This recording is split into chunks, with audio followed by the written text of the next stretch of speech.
Bueno, y lo prometido es deuda. Recordá siempre que nos encontrás en nuestras redes sociales de Canal 22. Cuando no nos encontrás acá en Extra, vas a 1 más 1, 3, 20, 24 y encontrás ahí todos los programas emitidos por nosotros a lo largo de la semana. A partir del día 15 de abril, volvemos con la edición diaria de 1 más 1, 3 acá por Canal 22 y obviamente nos seguís viendo en Extra los fines de semana. Así que va a ser cartón lleno y no te lo pierdas. Nuestras redes sociales, Canal 22, 1 más 1, 3, 20, 24, Facebook de Canal 22 y seguirnos buscando en todas las redes sociales, tal cual te mostramos en la propaganda. Te prometimos que íbamos a estar con Julio De Vido, lo prometido es deuda. Bienvenido, Julio, ¿cómo te va? Hola Santiago, un gusto de escucharte y de verte también. Así que bueno, a disposición en este día previo a la Pascua, el día de la crucifixión del Señor. Así que un día muy especial que invita a la reflexión, a estar metido dentro de uno mismo, analizando un poco el interior de uno y el contexto, ¿no?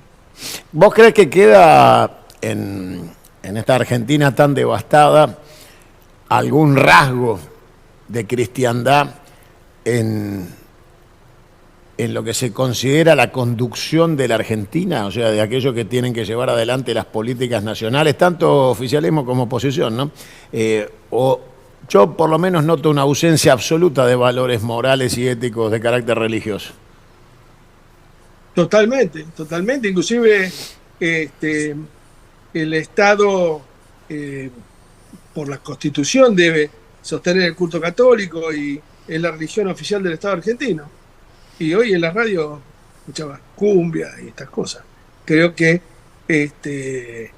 hay una suerte de irrespeto hacia, digamos, la tradición cristiana del pueblo argentino, claramente.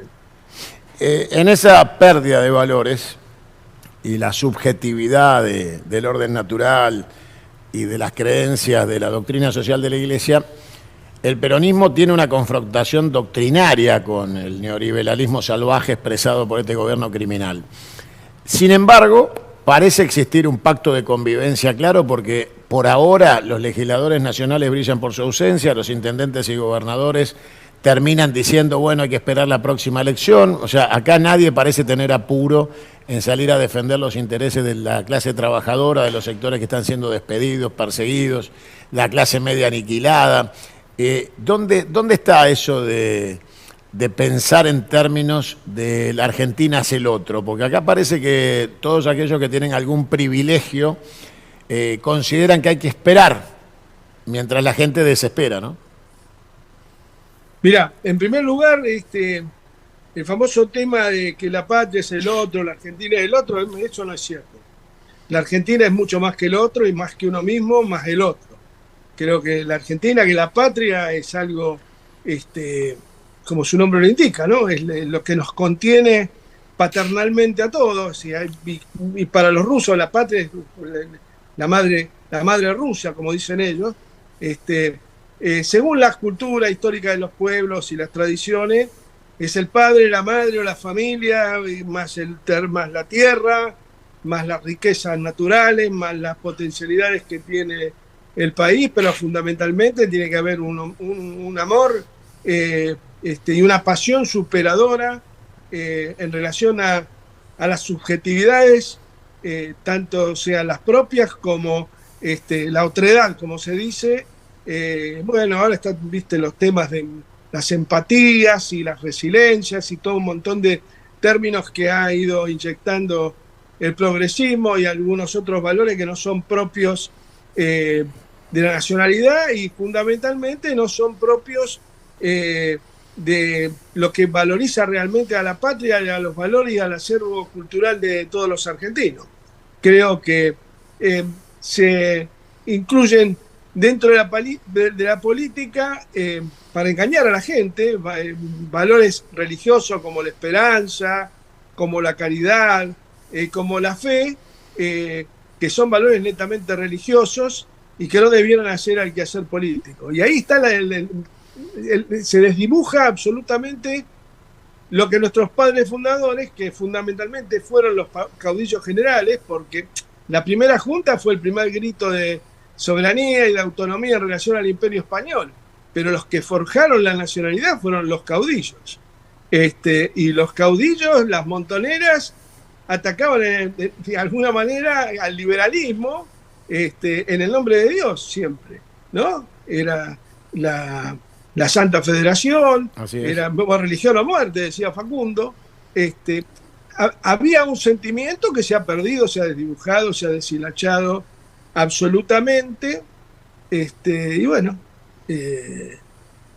pareciera hoy que se han cambiado los rumbos, los parámetros, los objetivos y están primando, digamos, la pseudo cristiandad que viene del gran país del norte a través de los movimientos pentecostales y de algunas derivaciones del evangelismo, y bueno, también expresiones de la extrema derecha sionista, ¿no?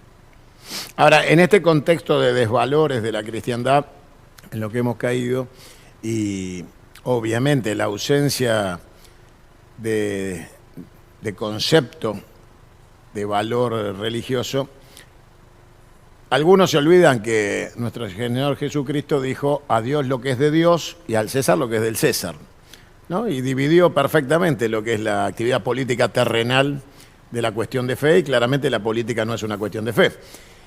En este sentido, algunos interpretan que el hambre que sufre hoy el pueblo argentino, la zozobra, la incertidumbre de los tiempos, los chicos con desnutrición, los abuelos sin remedios, la intención de pagar en cuotas las jubilaciones después de haberles robado durante 100 días el patrimonio a los jubilados y una decisión de aniquilarlos.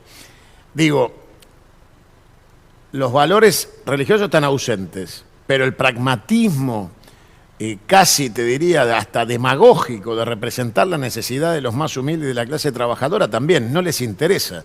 O sea, hay un abandono por falta de concepto y de integración ética y moral hacia un valor religioso, pero tampoco está presente, aunque sea el valor demagógico de querer sentirse protagonista de la defensa de los más humildes de los sectores del trabajo.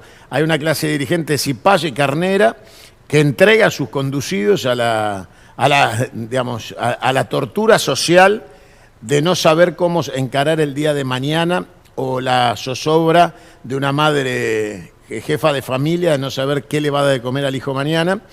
Y sin embargo, te aparecen por televisión y por radio diciendo, bueno, hay que tener paciencia, esto es largo, esto recién empieza, todavía no llegó el desgaste de este gobierno. ¿Cómo se interpreta eso, hablando desde el lado de, entre comillas, los nuestros? Tengo esperanza que le vaya bien, también dicen muchos de los nuestros. Sí, sí. Y acá lo más grave, es decir, la fuga de los nuestros, o la transfuga de algunos de los nuestros, hicieron posible que, digamos, el desgobierno de Alberto Fernández tuviera como consecuencia el triunfo de Milei. O sea, yo digo, y creo que alguna vez lo hemos hablado, que el gobierno de Milei es la herencia del gobierno fallido, por llamándolo en términos, digamos, lingüísticos un poco más respetuosos. Creo que fue un acto fallido. Ahora, echarle la culpa de esa situación solamente a Alberto Fernández me parece un acto de reduccionismo absoluto. Evidentemente, el hombre no fue producto de la elección de quienes debían conducir. Fundamentalmente en la etapa previa a la elección presidencial, donde realmente ahí era Macri y Güell. O sea, evidentemente muchos lo votamos a él en ese sentido. Yo creo que era la alternativa. Luego, después viene la excusa de la guerra, de la pandemia, con los hechos patéticos, diría yo. Ni siquiera creo que fueron graves en términos materiales, pero sí patéticos en términos políticos y morales, como fue el vacunatorio VIP y, por supuesto, la fiesta de Olivos, ¿no es cierto? Que realmente eso patetizó de alguna manera la situación. Luego, el famoso IFE y la ayuda económica a las empresas, que de alguna manera generaron el déficit fiscal que hoy acusa el mileísmo, ¿no? El actual gobierno, es decir, que acusa en el sentido que la herencia que recibió, que era de alguna manera cierta. Creo que se manejó, yo no creo en el éxito del manejo de la pandemia para nada. Bueno, vos fuiste un vocero de eso en tu programa permanentemente y hemos tenido charlas en las que hemos coincidido en eso. Creo que, por ejemplo, López Obrador en México lo manejó de otra manera, también tuvo muertos y demás, pero la actividad económica no se paralizó. Creo que en parte el encierro puede haber tenido su efecto y también tuvo un efecto destructivo en el sentido de lo que estamos transcurriendo hoy. Lo que no mató la pandemia lo va a matar la pobreza ahora. Es decir, hay una situación muy grave y delicada. Nosotros tenemos que volver a nuestros valores fundamentales que están en la Constitución del 49, en toda la bibliografía que escribió Perón, creo que en el gobierno de Néstor también, y por ahí es muy sencillo. Hay que convocar a todos los sectores que dicen pertenecer al peronismo y generar, más allá de la normalización institucional del partido, un programa de gobierno para una salida de la crisis. Y creo que en esto tiene un pilar angular la política exterior. Creo que obviamente uno de los ángulos más perniciosos de la política que lleva adelante el presidente Milei justamente es la política exterior, ¿no? Prácticamente hemos roto relaciones con Venezuela, con Colombia, virtualmente con México, que son países muy importantes y que han sido también solidarios en su momento, en los momentos de crisis que hemos tenido nosotros. Bueno, con Paraguay tampoco la situación es la mejor. Vos fíjate que todo el escándalo permanente, diario y cotidiano que es el tema de la falta de legalidad, de legitimidad para el recorrido que hacen las barcazas uruguayas sobre el río, paraguayas sobre el río Paraná, igual que las bolivianas, que solamente aprovechan una cuestión impositiva para que no le deja ningún tipo de valor agregado a la Argentina, y que tampoco es cuestión de que no lo transiten más, sino de que estudiar la forma de que deje valor agregado en la Argentina y también que los países hermanos que son son parte de la cuenca del Plata tengan la posibilidad de recorrer los ríos que transitan por la República Argentina.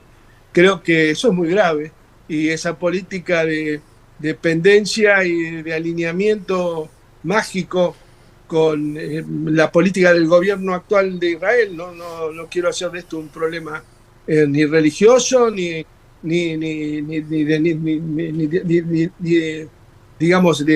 racista, simplemente está claro que el gobierno actual de Israel es un gobierno xenófobo y racista y tiene política de aniquilamiento sobre otros pueblos. Creo que no debemos de ninguna manera estar alineados, deberíamos estar alineados en esa posición. Y después en Estados Unidos yo creo que nos ven hasta con simpatía, con gracia, tanto los demócratas como los republicanos, porque en definitiva no saben exactamente dónde está parado el gobierno en relación a los Estados Unidos, con lo cual Perón, mirá, en el manual de conducción política, habla claramente que nosotros somos parte de la cultura occidental y también cristiana. Pero eso no nos limita en cuanto a país soberano a tener políticas de multilateralismo como hubiera sido haber ingresado a los BRICS y tener una activa participación en los BRICS. Esto sin romper relaciones con Estados Unidos. Sí. Estados Unidos nos iba a respetar o irrespetar de la misma manera que lo hace ahora si nosotros tuviéramos una política más abierta, más inteligente y más oblicua. Siempre donde estamos parados, estamos en el hemisferio occidental, no estamos en Asia, ni en Europa Central, ni en Europa Occidental. Somos hijos de la cultura mediterránea, grecorromana. Eso no lo podemos negar. Y por supuesto del cristianismo.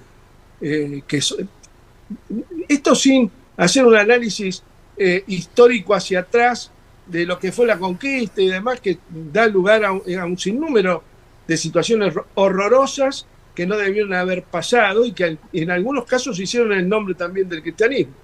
Pero creo que eso no significa que debiera conmovernos desde el punto de vista de donde estamos puestos y parados en el mundo. Estamos en Occidente. Ahora, la Argentina es un país suficientemente grande y potencialmente poderoso como para poder tener unas políticas activas y de construcción también de soberanía a partir de nuestra relación con todas las naciones del mundo, sean cuales fueran, y sin entrar en problemas de política interna o tomar partido por guerras que puedan estar librándose entre pueblos que pueden a su vez ser aliados nuestros. Lo que sí, obviamente, debemos repudiar toda política de exterminio. Eso claramente no puede pasar. Nosotros habíamos avanzado, yo fui uno de los artífices bajo el mando genial de Néstor Kirchner, de la construcción de políticas de crecimiento y de desarrollo y de transferencia de tecnología, tanto con Rusia como con China, y teníamos relaciones también con los Estados Unidos. Lo que pasa es que nuestro planteo, nuestra propuesta política, económica y social, obviamente muchas veces no se condecía con la raigambre de las políticas imperiales de algunos grandes países. Ahora, Julio, recién nombrabas, obviamente, Perón dijo, la única política importante es la política internacional, y está claro que cuando un gobierno de ocupación como el que tenemos hoy, de características anglófilas, masonas y prosionistas, no va a seguir una línea nacional de relaciones exteriores, pero se supone que la supuesta oposición debería tener su gabinete en las sombras trabajando política internacional de sustentación mientras termina este episodio equívoco y siniestro de un gobierno colonial y virreinal que hoy tenemos en Balcarce 50. Sin embargo, pareciera al menos que sectores sindicales y políticos de la supuesta oposición repiten como loros que el ajuste era necesario. O sea que en el fondo parece existir un pacto para este ajuste y que en ese pacto para justificar este ajuste, los sectores supuestamente progresistas de la oposición consideran que es mejor que lo haga Milei el ajuste, así paga el costo político y después volvemos nosotros, ¿no? Un pacto espurio, un pacto libertario sindical o libertario, digamos, Unión por la Patria, porque en el Congreso los legisladores se niegan a impulsar el juicio político, ponen excusas y no pasa nada. Ningún gobernador se ha plantado realmente con respecto a la coparticipación y a la retención de la transferencia del dinero coparticipable hasta que no se aclare la situación con las provincias. O sea, nadie toma posiciones radicales frente a esta devastación de la patria por parte de este gobierno colonial de ocupación. Entonces uno supone que finalmente, con matices, estaríamos hablando del mismo ajuste con distinta conducción, pero que todos están de acuerdo, por supuesto yo no lo estoy, en la necesidad del ajuste, partiendo de la base de un republicanismo unitario, saqueador de transferencia de la renta, y que esto entonces se hace inevitable. Alguien lo tenía que hacer, alguien tenía que ajustar, entonces nos hacemos los boludos y dejamos que el ajuste pase, mientras todos los empleados del Estado van a la calle, se desguaza la funcionalidad del Estado y se destruye la sustentabilidad de la patria. Porque en concreto, el propio Partido Justicialista, que hoy es inexistente, se reunió para hacer un té de las 5 británico, con personajes como Bernie, haciendo uso de la palabra, y al cual la mitad de los congresales no asistió. La mitad exacta de los congresales del PJ no fueron al Congreso. Y uno dice, bueno, a ver, yo quiero ser presidente del PJ, yo, Santiago Cunio, quiero ser presidente del PJ. Pero resulta que si quiero que Julio De Vido me vote, no puede porque vos no estás más afiliado al Partido Justicialista, ¿o me equivoco? No, me cacharon la ficha, porque decía que estaba en Buenos Aires y no en Santa Cruz en ese momento. Así que es un tema igual que voy a dar la pelea para poder recuperar mi afiliación, que la tengo de los 18 años. Sí, creo que hay un proceso de descomposición que hiede casi a podrido. El otro día escuchaba de que, lo escuchaba a Parrilli decir de que que el Congreso había sido meramente un hecho burocrático para arreglar, ¿viste? Para aprobar la última acta, el balance, ¿viste? Las boludeces propias de la formalidad. Para eso se hubieran juntado 3 abogados y 2 contadores, lo normalizaban y te mandaban a firmar a tu casa y ya estaba. Ya está. Creo, bueno, también lo escuché a Pablo Moyano decir, creo que vos hiciste un comentario en algunos reportajes que hiciste, te escuché, me parece, de que cómo vamos a hacer elecciones ahora.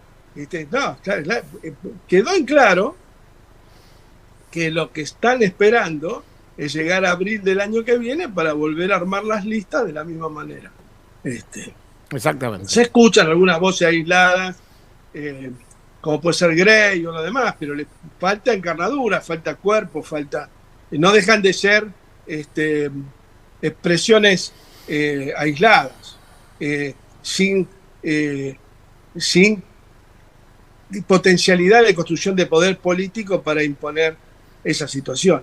Creo que sin poder, primero, plantear un programa de gobierno que nos ayude a salir de la crisis sin hacer harina a los jubilados y a la clase trabajadora, y a la clase trabajadora, a la de en blanco y a la que está en negro. Y que justamente una de las situaciones por las cuales Javier Milei pudo llegar a ser presidente justamente es esa antinomia que se fue creando entre los famosos planeros, los planes sociales, entre los trabajadores en blanco, los trabajadores de Techín, de YPF, de las petroleras en general, y los trabajadores en negro, los de la changa, los que cortan el pasto, los que hacen tareas de mantenimiento y de servicios, digamos, pequeños, que son millones. Y bueno, generalmente cada uno en definitiva votó contra el otro, y finalmente todos votaron a Milei pensando que iba a cagar el que trabaja en negro. Pensaban que Milei iba por los que trabajaban en blanco, y los que trabajaban en blanco pensaban que Milei iba contra los de plan, los que tienen planes sociales. Los que tenían planes sociales pensaban que iban contra los otros dos, y ahí se pescó en un acuario, en una pecera. Por eso explica también, más allá del fracaso estruendoso del gobierno de Alberto, fallido, pues ni siquiera se puede hablar de fracaso. Va a ser una batalla, te matan la mitad de la tropa, los cañones no funcionaron, perdiste la batalla. Es un desastre, es una catástrofe, pero diste la batalla, tenés tus héroes, el mejor ejemplo es Malvinas. Sí. Perdimos la batalla, pero no, y la perdimos fundamentalmente por la cobardía de la dictadura en ese momento, que se quedó entre los fuegos, entre no saber, necesitaban Malvinas para que no los echaran, y necesitaban tampoco que los ingleses los arrasaran, un armisticio ahí medio trucho, y zafaron, pero tuvieron que dar elecciones. Bueno, me parece que el Congreso partidario, eh, yo no esperaba mucho más, pero tenía que pasar. No sé si soy claro. Ujú. Tenía que pasar, y para que podamos estar dando esta discusión, diciendo que estamos totalmente en contra de que no se convoque elecciones, yo creo que el único punto del orden del día tenía que ser expulsar del partido a Alberto Fernández. No soy partidario de expulsar del partido a nadie, pero creo que en este caso sí ameritaba una expulsión por el hecho de haberse ido al exterior después de terminar el mandato, de no haber convocado una sola reunión del Consejo Superior, ni un solo congreso, nada en el último año, salvo para avalar las listas hechas a dedo, que tuvieron un fracaso estruendoso, fundamentalmente le hicieron perder la elección a Massa. Y bueno, también que quienes condujeron esa estrategia, en el caso de Cristina y demás, también deberían hacer su acto de su autocrítica y expresarla, más allá de esa clase magistral y demás, decir, mire, arrancamos primeramente, nunca, no tuvimos ningún tipo de valoración política de lo que fue la desaparición de Néstor Kirchner física. Es decir, el hecho, gran parte de lo que estamos viviendo ahora se produce por el fallecimiento de Kirchner. Viste que la charla que voy a dar en Avellaneda, dice, lo organizó Ferraresi, van a ir otros ministros también, no sé ni quiénes están invitados, pero yo creo que soy el primero. La charla lo que plantea es que nos faltó, y nos faltó en principio Kirchner, que esto está claramente. Y después todos los errores que se cometieron. Es decir, el advenimiento de Axel al Ministerio de Economía, las devaluaciones, la devaluación del 2014, la dolarización del precio del gas en Boca de Pozo, el acuerdo con el Club de París, etcétera, etcétera. El pago a Repsol sin haber reclamado el daño ambiental. Bueno, eso nos trajo un costo enorme. Luego, no haberle acordado con Massa para poder que fuera nuestro candidato, si había una voluntad de acuerdo, como finalmente quedó plasmada ahora, mejor dicho, en el 2019, debería haber habido una voluntad de acuerdo en el 2013. Y entonces, tal vez la historia hubiera sido diferente, hubiera habido 2017, tal vez no hubiéramos sido presos los que finalmente estuvimos presos, no hubiera existido ese papelón enorme que fue mi desafuero, y que yo creo que no porque fue por mi desafuero en sí, sino que esa situación de entrega generó un hecho vergonzante que a partir de ahí el Congreso fue cuesta abajo la rodada. Vos fíjate, hoy leí una encuesta de la Universidad Cruz de San Andrés, que obviamente no es peronista, donde, por ejemplo, daban una serie de encuestas sobre la valoración que tenía la sociedad de las universidades, que creo que era la que estaba mejor valorada. Bueno, sobre la justicia, que era muy baja, no me acuerdo el número. Pero vos fíjate que la Cámara de Senadores tiene un 30% de aceptación de la sociedad. Diputados tiene el 22%. ¿Te das cuenta? Sí, sí. Esa caída, esa cuesta abajo en la rodada, que bueno, se expresa, ya lo hemos hablado. Fíjate, las autoridades del bloque son personas ignotas. No tengo nada contra Germán Martínez, más me parece un tipo valioso, me parece un tipo interesante. Pero su referencia política es Rossi, Agustín Rossi, que viene de perder 20 elecciones. ¿Cuántas pruebas más de que pueda hasta, te doy la derecha, que puede haber sido un buen presidente del bloque, pero cuántas pruebas más tenemos que dar para entender que no es un buen candidato? Es decir, es un pésimo candidato en su territorio porque pierde todas las elecciones. Y obviamente como candidato nacional, me parece que para Sergio Massa fue un salvavidas de plomo en realidad en esta etapa. Y después nos deja de herencia al presidente del bloque. Bueno, y no tengo nada contra Germán Martínez, lo quiero aclarar porque hasta me parece buena persona, no lo conozco, pero me parece bien cómo se expresa todo. Pero, a ver, hay muchísimas buenas personas andando por la calle y no son presidentes del bloque justicialista. Y muy inteligentes tal vez, todos, y él también, pero no estos lugares en la política te lo tiene que dar un cierto prestigio, en batallas y peleas dadas en en la función pública, en la gestión, en el territorio, en el barrio, bueno, estas cosas. Ahora, Julio, en esto que vos planteás, primero fijemos fecha y hora, porque al pasar dejaste el anuncio de que vas a estar en Avellaneda por invitación de Ferraresi para dar una charla de que plantea qué nos faltó. Esto va a ser el día 4. Sí, es el título que él le puso, pero para que expliquemos, calculo. No me dio un temario, pero obviamente creo que voy a hacer, más que nada, tratar de hacer una evaluación política. Creo que lo que nos falló es que faltó Kirchner, porque llegamos donde llegamos, estamos donde estamos, y estamos hablando hoy vos y yo, porque el flaco dio la pelea y logró ser presidente de la República, y vos siempre lo destacás, en el sentido de que fue una gestión sumamente rescatable, sí, importante, claro, que no hay duda. Comparada con todas las demás, es no infinitamente bueno. Después puede haber materias que son ahora temas opinables. Tu definición, pero no quiero dejar pasar, ¿es el día 4 a qué hora y dónde? Para que la gente que quiera ir. Ciclo de charlas para repensar el proyecto nacional, día 4, 18:30, Avenida Mitre, 2734, Avellaneda. Avenida Mitre, 2734, el día 4 a las 18:30. Julio De Vido y ciclo de charlas para repensar el proyecto nacional. Ahora, tu definición, Julio, suena, cuando decís nos faltó Néstor Kirchner, suena a la selección argentina campeona del 86. Sin Maradona no ganaba. O sea, tenía que estar Néstor Kirchner, que era el Maradona de esa selección. Salió campeón, no está Néstor, no ganó más nada. Yo te diría, pudimos tener digamos, creo que Bilardo tuvo un rol fundamental, ¿no es cierto? Sí, en esa etapa. Diego, obviamente, fue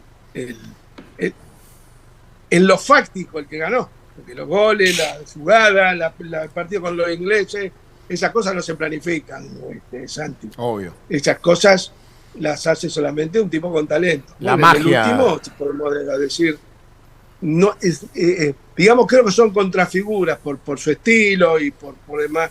Messi con Maradona, claramente son contrafiguras, pero creo que también Maradona Messi tuvo un rol fundamental en el triunfo.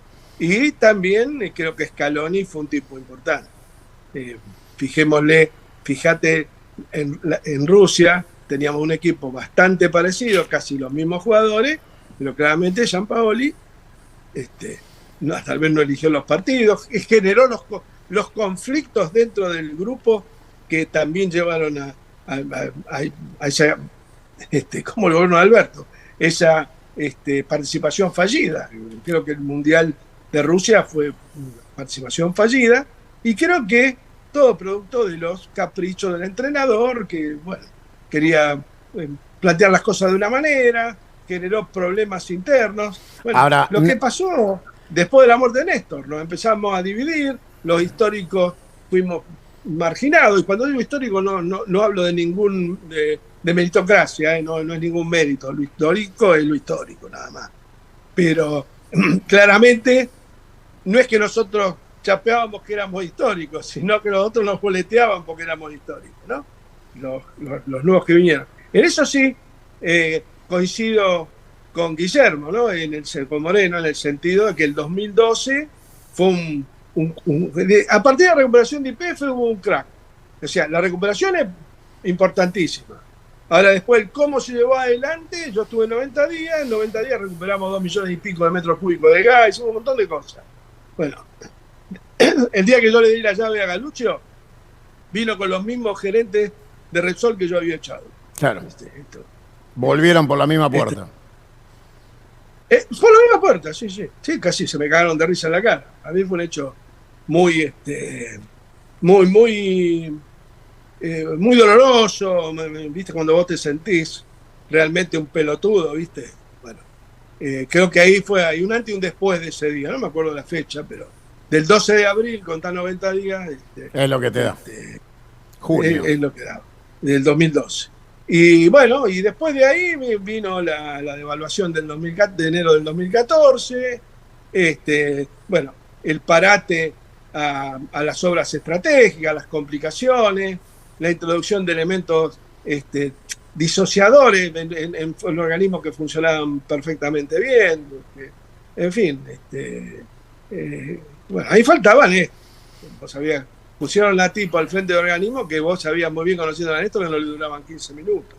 Ahora, Bueno, en este esquema que vos planteás, yo te hice una pregunta concreta, yo te decía, si Kirchner era el Maradona del 86, según tu definición, te repregunto, ¿Kirchner era Maradona o y era un Bilardo? poco Maradona y un poco Bilardo, ¿eh? Ah, o sea, Y mucho de Bilardo. dirigía y Y jugaba. mucho de Bilardo. El sentido común, la picardía, ¿viste? La viveza de Bilardo, de darse cuenta, a lo mejor no era el mejor artífice de cómo crear una situación o cómo explicar teóricamente, desde una formulación teórica política, de lo que quería hacer. Pero lo que quería hacer era absolutamente explicable en términos políticos y valorable en términos políticos y con consecuencias políticas que realmente fueron bueno, fueron impresionantes. Los superávit gemelos, la terminación del lastre del Fondo Monetario, la ley que ahora se está violando, porque se están parando todas las obras del sector nuclear, la terminación de Atucha, bueno, el armado de la UNASUR, de la CELAC, de todas estas articulaciones intrarregionales que hoy vemos que se están rompiendo ya no con la diplomacia, sino a patadas. Ahora te hago una consulta, porque viste que hubo un tiempo que fue hermoso, como dice la canción, donde todos los que se decían kirchneristas eran chavistas, ¿no? De la primera hora. Tenían fotos de Néstor, Chávez y Perón, viva Venezuela, viajaban a Venezuela. Hace pocas horas, en un episodio más de la locura diplomática argentina, Argentina le da asilo a 6 opositores al gobierno de Nicolás Maduro. El gobierno enfrenta una vez más un conflicto diplomático con el gobierno de Venezuela. Le debemos 2 barcos que le robamos gracias a la gestión de Daniel Scioli. Le entregamos un avión a los Estados Unidos de propiedad venezolana. No paramos de confrontar con el gobierno venezolano, pero no aparece absolutamente nadie, ni un tuit de Cristina, ni un diputado, ni un senador, ni un gobernador, a decir, che, bancamos a Venezuela, que es la que nos ayudó en el momento difícil cuando lo necesitábamos, fue Chávez el que vino a enterrar el Alca en Mar del Plata, era Chávez el que hablaba de la América Latina, Néstor, Evo, Lula.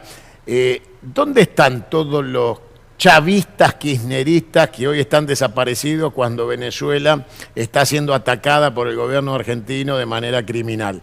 Desaparecieron, no hay más, no existe más digamos, la veneración a Chávez, ya está, ya fue. Bueno, la desaparición de Chávez también fue un hecho vos podías tenerle mayor o menor simpatía. Yo creo que fue tenía mucha. Un patriota del latinoamericano, claramente, no tengo ningún problema en reconocerlo. También, para los que hacen periodismo y estudian, sería bueno de vez en cuando estudiar quién fue la comitiva que acompañó a Cristina al velorio de Chávez, ¿no? Uh-huh. No. Yo no voy a hacer nombre, no le voy a hacer la memoria a nadie. No, está bien. No eran tampoco hoy son grandes chavistas la mayoría, pero esas son miserabilidades de politiquería de baja estofa, ya las conocemos, ¿no? Si no, mirá, personajes como Ocio, esas cosas existen, y también existían en la época de Néstor. Ahora, la muerte de Chávez, y obviamente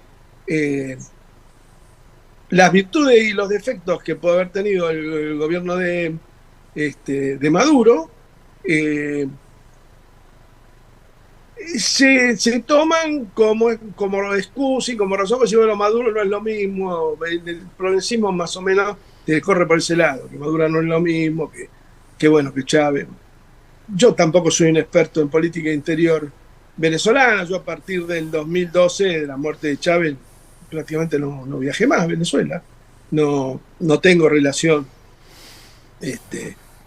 más que de afecto con vos has estado ahí, has estado con Maduro, me has mandado saludos, nos pusiste en contacto. Y no tengo ningún problema ni vergüenza en decirlo, y sé que seguramente mi relación con ellos fue uno de los motivos de mi detención, no objetivados en términos de pruebas en las causas, pero sí fueron causal de la privación de mi libertad.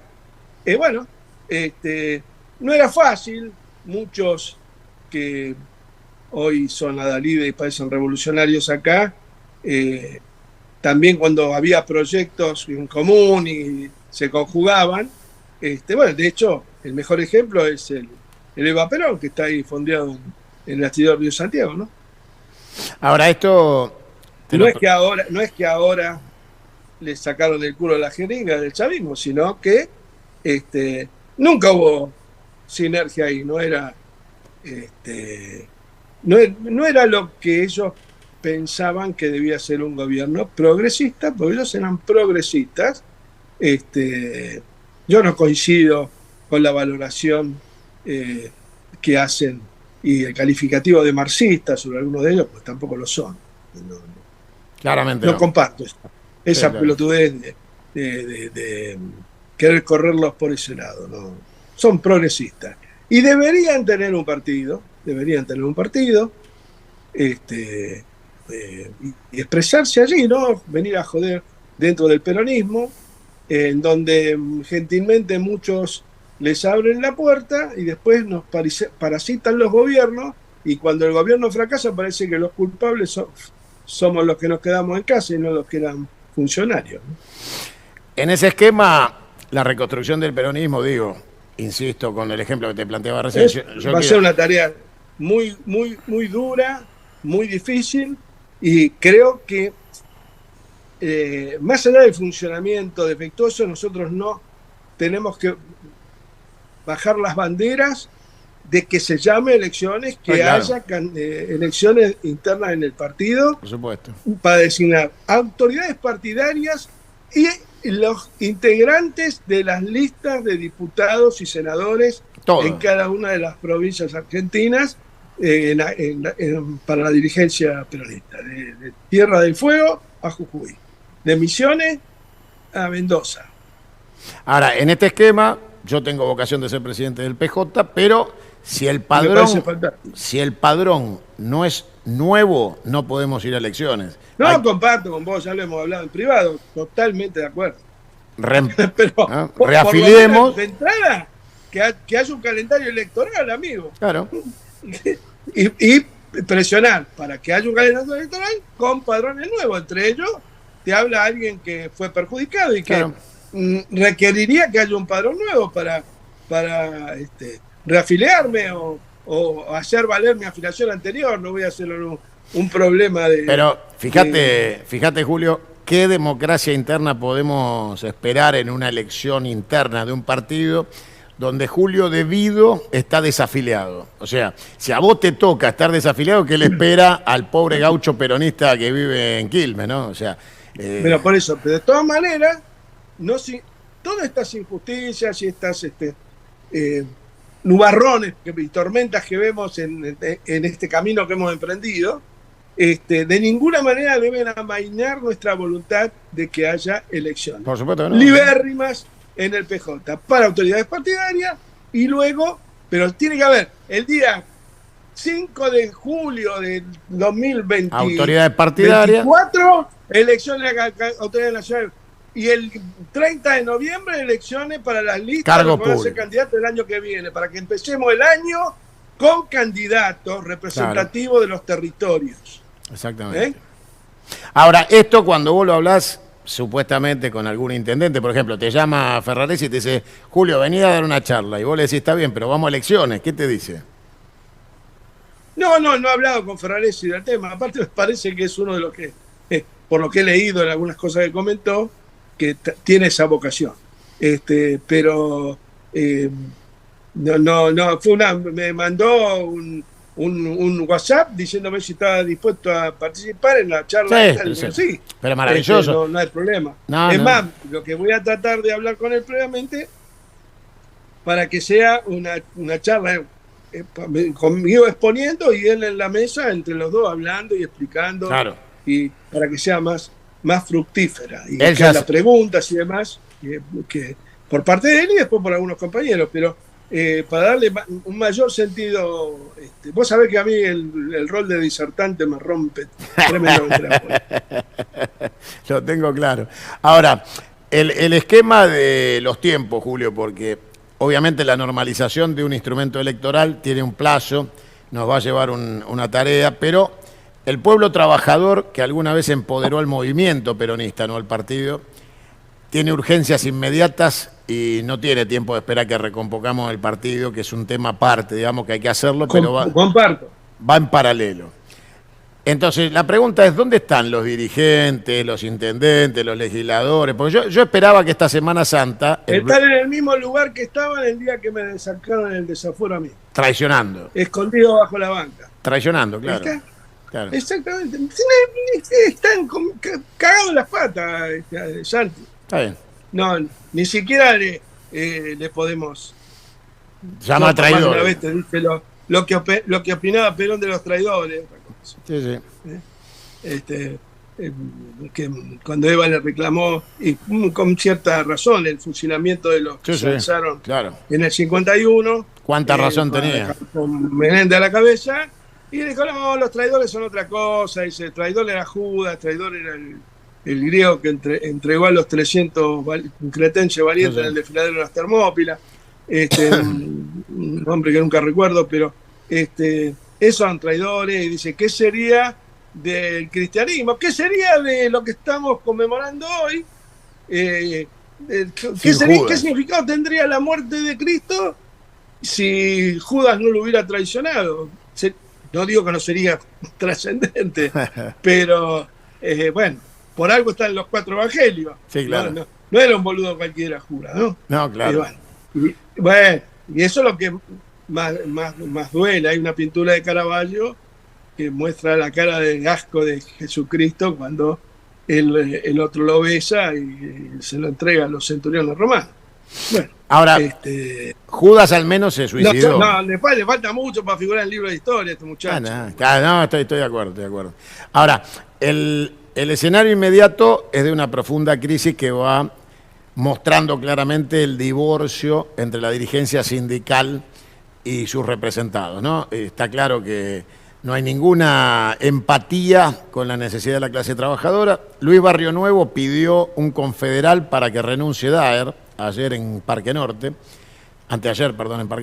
y estaba presente Acuña, que es la pata de Barrio Nuevo en el tridente de conducción, y llamó a un confederal y a sacar a Daer de la conducción de la CGT. Yo decía, bueno, por ahí, si patean el tablero, aparece un Sergio Palazzo de secretario general, o alguien que tenga, digamos, la posibilidad de amalgamar una Secretaría General única y terminar con esta payasada de los triunviros. Este es el triunviro al que le robaron el atril, ¿no? O sea, estamos muy mal representados frente a un gobierno criminal y salvaje sin una CGT combativa que esté dispuesta a dar la batalla. ¿Cómo crees que sigue, por ejemplo, el destino de los empleados de la televisión pública, Radio Nacional, Telam, PAMI, ANSES, que están yendo a la calle de a cientos de miles sin que nadie haga nada para evitarlo? Sí, bueno, el presidente el otro día dijo, echamos 70.000, echamos. ¿Cómo? ¿Viste? No hay ningún código laboral que hable de que vos podés echar a nadie de ningún lado. Uh-huh. Ni laboral, ni penal, ni nada. Vos no podés echar a un ciudadano de ningún lado, son ciudadanos. Bueno, eso, y bueno, había un montón de empresarios que aplaudían ahí, ¿no? Sí. Que son lamentablemente la lepra de la Argentina. El problema, amigo, no es Milei, sino Estaban todos ahí, mirá, el día ese que aplaudían. Ahora, creo que más allá de las caracterizaciones, el único acto de masa contundente que hubo hasta ahora fue el del 24 de enero. Sí. No me equivoco. No. Estamos hablando de la continuidad de ese plan de lucha que debiera existir, como planteaba en su momento Saúl Ubaldini. Ubaldini no hay muchos. Ahora, el peso de la rebeldía ante estas situaciones de absoluta y de tremenda injusticia, lo van a... digamos, los dirigentes van a tener que ponerse, inevitablemente, van a tener donde esconderse ante la masividad de estas situaciones. Y sigo pensando, en eso sí coincido con Perón, casi te diría que más allá de la situación desgraciada que se vivió en la Plaza de Mayo el 1 de mayo de 1974, el discurso de Perón fue fantástico en el sentido de revalidar que por más que nos hayan criticado y demás, fue sobre la base del movimiento obrero organizado que se pudo llevar adelante la resistencia, por supuesto, derrotar aquella dictadura de Onganía, Livingston y Lanuse. Bueno, también había tipos como Corian ahí estaba en la Walker en aquel momento. No, yo no lo personaría, no debilitaría a los dirigentes actuales, con lo cual te digo que no les plantearía la necesidad de un plan de lucha, ¿no? Si no nos vamos a equivocar. Y creo que más allá de las diferencias profundas que podemos tener con muchos de ellos, hoy son herramientas esenciales. No estamos juzgando su calidad ni como dirigente, ni tampoco de alguna manera amnistiando historias oscuras. Simplemente creo que no me parece que sea la etapa. Sí coincido con lo que planteó Barrio Nuevo. Me parece que para eso es dirigente gremial y bueno, y Acuña es parte de su conducción ahí dentro de la CGT. O sea que me parece muy pertinente que hubiera un confederal para poder llevar adelante un plan de lucha, aunque ya hubo un confederal que autorizó a la actual dirigencia a tomar las medidas que sean convenientes para dar la lucha que hubiera que dar contra las medidas del gobierno nacional, ¿no es cierto? Que no aparecen. Yo denuncio un pacto libertario sindical. Hay 100 nombramientos en el Senado que van a tener que explicar Daer en una connivencia con la vicepresidenta de la Nación en algunas reuniones oscuras, pero con el Congreso, con el confederal que autorizó el plan de lucha, el problema es la conducción que no quiere luchar, porque la autorización sí. del confederal ya está. Lo que no hay es plan de lucha. Estamos de acuerdo con el plan de lucha. Y que haría falta un plan de lucha organizado, y como el tema de las elecciones, con calendario. Ahora, Julio, también tener potencialidad negociadora con un calendario sobre la mesa. Algunos gobernadores están negociando aprobarle algunas leyes a este gobierno a cambio de obra pública suspendida. Entonces yo digo, ¿cuál es el límite de la entrega? Porque la obra... El límite se lo pone Milei, porque los trata de todo, del forro, que los va a mear y todo lo demás. O sea, en eso yo lo he dicho otra vez. Yo lo que le valoro es la interpelación que hace a estas enormes y monumentales figuras de la hipocresía, ¿no? O sea, los tipos dicen, no, bueno, nosotros queremos que le vaya bien, la esperanza, le vamos a votar esto en parte social. Dicen, no, a mí me votan todos, si no me votan todos, son toda una manga, hijo de... Y bueno, y tienen una capacidad de soporte enorme, ¿no? El otro día hasta el propio Lustó dijo algo que no voy a repetir yo, porque si no me van a decir también, me van a acusar de machirulo como él. No sé si lo leíste. Sí. Que le saque la mano del culo a la mujer dentro de 5 minutos, dijo. Sí, no, que iba a ver lo que le iba a pasar si no le sacaba la mano del culo a la mujer dentro de 5 minutos. Creo que la segunda de él ahí en el partido, que bueno, debe ser progresista también. Se enojó. Sí, dijo que tenía que pedir disculpas. Pero no pidió disculpas hasta ahora, pero capaz que el lunes pide disculpas. Ahora, Pero está una figura muy, muy simpática, muy de bambolear de un lado para el otro. Ahora, en medio de todo esto te aparecen lo que vos decís, los progresistas que se tendrían que armar un partido como los personajes nefastos de los Grabois. Y entonces la pregunta es, ¿cómo hacemos para que la sociedad nos crea si siguen pululando los mismos personajes que la sociedad desprecia? Ahora, ¿vos pensás que la sociedad les cree a ellos o solamente son columnistas de la televisión? No te escuché, Julio, ¿cómo?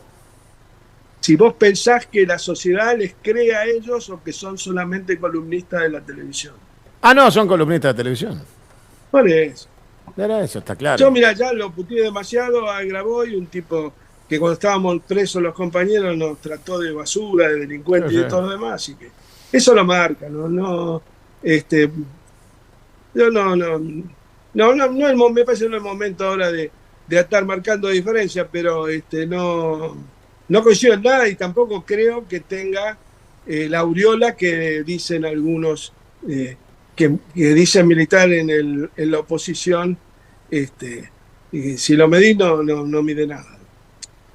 Julio, para agradecerte y pedirte una reflexión final hacia todo lo que te están mirando, que te respetan, que te quieren, que sos una voz autorizada de lealtad con un proyecto y muchos de ellos por ahí el día 4 a las 18:30 te pueden encontrar en Avellaneda para tenerte de cerca y escucharte atentamente y te comprometo a una charla más larga cuando puedas, pero ¿qué les dejás en medio de un momento que es oscuro, que es triste, que es desesperanzador para muchos, que algunos no ven salida en este proceso de actitud criminal contra el pueblo argentino? ¿Qué les podés dejar vos que tuviste la oportunidad de ser parte de una gestión exitosa de crecimiento y de desarrollo que, bueno, hoy por errores de la política le hemos permitido que vuelva Martínez de Oz y Videla a la Casa de Gobierno disfrazados en el siglo XXI a destruir todo una vez más? ¿Qué le podés decir a los peronistas que te están viendo? Y mira, yo lo que creo es que hay que refundar el movimiento, claramente, a partir de la exigencia de los pasos necesarios para avanzar en la consolidación de liderazgos que hoy se están licuando, como dice el presidente, a la velocidad de la luz, ¿no es cierto? O sea, los liderazgos, en tanto y en cuanto no enfrentan la situación, se van a ir licuando y, bueno, eso nos va a sumir en un caos. Y la única alternativa que tenemos nosotros es juntarnos, no unirnos, sino juntarnos, debatir, hacer las autocríticas que tenemos que hacer en los lugares que debemos hacerlas y llevar adelante un proceso de apoyo a aquellos compañeros que están más castigados por las medidas del actual gobierno, ¿no es cierto? Vos nombraste todos los organismos y son muchísimos más. Y no solamente los compañeros que han sido expulsados de la actividad, sino las actividades estratégicas que llevaban adelante esos organismos con la colaboración de sus compañeros. Me refiero a la Comisión Nacional de Energía Atómica, me refiero a todo lo que hace al sector de represas hidroeléctricas. Este año se venció el año pasado un montón de concesiones en la provincia de Neuquén y de Río Negro, Pichipicún-Leufú, Piedra del Águila, bueno, toda la serie de represas que están sobre el río Limay y sobre el río Neuquén. Todo y recuperar fundamentalmente el federalismo. También los gobernadores, que son los descendientes de aquellos padres de la patria, como yo siempre digo, tienen que dar la pelea que tienen que dar para que sus estados no sean de alguna manera arrasados por esta política neoliberal. Tienen que plantarse. Cuando vino el Cavallo en el gobierno de la Rúa, eso lo vimos en el Consejo Federal de Inversiones, lo importante que fueron la figura de los gobernadores, en ese momento liderado por un tipo que venía de una provincia que quedaba a 3.000 kilómetros de Buenos Aires, de Santa Cruz, y gracias a eso se pudo de alguna manera desembocar en un gobierno como el del 2003 y también, por qué no decirlo, el de Duhalde, que significó y posibilitó el gobierno de Néstor Kirchner. Después la historia fue cambiando los personajes, creo que hoy hay que barajar y dar de nuevo, y eso tiene que ser pronto y rápido, y necesitamos, en ese sentido, que el Congreso partidario se defina, y estoy totalmente de acuerdo con vos, que hay que jugar, y hay que pedir claramente que se hagan nuevos padrones para transparentar a todos aquellos que hemos sido marginados, echados, por haber tenido actitudes autónomas y haber puesto a defender lo que creíamos era la doctrina que aquel sabio general impulsara a partir de documentos liminales como son la Constitución del 49, el Manual de Conducción Política y toda la obra bibliográfica de Perón y la gestión de Néstor. Julio, gracias por estar ahí. El día 4 a las 18:30 en Avellaneda, convocado por el intendente Ferraresi, charla de Julio De Vido. ¿Qué nos faltó? Es el título del desafío para ese conversatorio que van a llevar adelante. Ahí vamos a estar para cubrirlo. Gracias, Julio. Un abrazo enorme. Abrazo enorme, gracias. Bueno, a todos ahí. Chau, chau. Y llegamos al final de un largo programa enriquecedor. Julio De Vido, palabra autorizada si la hay, peronista claramente, y no figura en el padrón. Imposible que recuperemos el instrumento del Partido Justicialista sin una urna el domingo y una reafiliación masiva en todo el país. Le pedimos a los que todavía figuran como autoridades de un partido muerto que se vayan a la casa y le permitan al peronismo volver a tener el instrumento electoral del Partido Justicialista. Comando de la derrota, comando a casa, reafiliación, y les aseguro que quien les habla será el presidente del Partido Justicialista. Fuerte abrazo, nos vemos la semana que viene. Vamos. ¿Entendés por qué 1 + 1 es 3?